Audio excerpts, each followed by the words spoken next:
నేను మొదటి నుంచి టీడీపీ కార్యకర్తను, తెలుగుదేశం పార్టీ కార్యకర్తను మొదటి నుంచి. ఇది నా సర్వే నెంబర్, నా పాస్బుక్ సర్వే నెంబర్. లింగాపురం కండ్రిక 19వ సర్వే నెంబర్ లో 3 ఎకరాల 32.5 సెంటు నాకున్నది. నా 3 ఎకరాల 32.5 సెంటు మొత్తం దున్నివేయబడింది.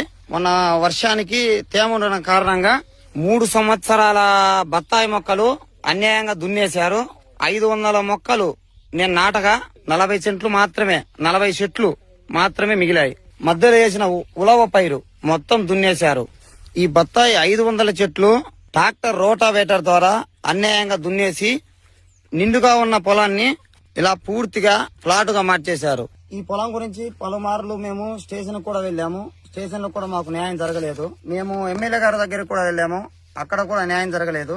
గతంలో టీడీపీ గెలిచిన తర్వాత మా ఊళ్ళో మద్యం వేలంపాటలు పెట్టారు.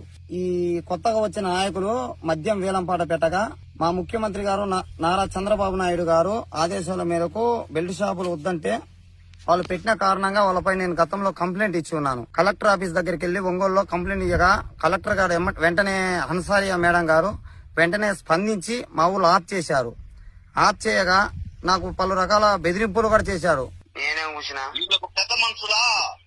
వీళ్ళు పాట పెట్టి బిల్ షాప్ అమ్మే వాళ్ళ పాట నేను ఉన్నవాడు మాకు మర్యాద పోయిందే లేదో పోతే నేను మీరు పోయినప్పుడు మా మర్యాద పోయిందా లేదా నేను తిరిగిన కదా మీ అమ్మటి వాస్తవం కదా మీ అమ్మ తిరిగిన నా కొడకను తిరిగిన నా కొడుకు పద్ధతిగా ఉండాలా నేను పాట పెట్టాలి ఎవడు నీకు సలహా ఇస్తుంది? నువ్వు కొడతావన్న భయప ఉద్దేశంతో నేను పని చేశాను అంతే.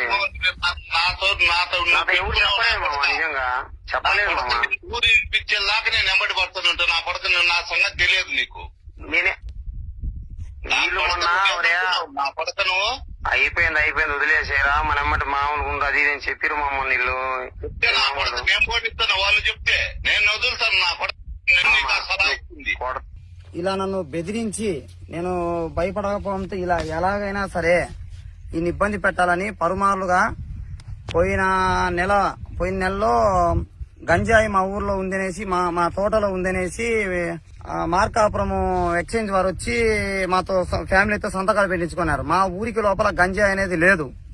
వీళ్ళు మళ్ళా ఇదే రకంగా మనం పలు రకాలుగా ఇబ్బందులు పెడుతూ పలు రకాల స్టేషన్ల పాలు చేస్తూ చాలా ఇబ్బందులు పెడుతూ ఉన్నారు.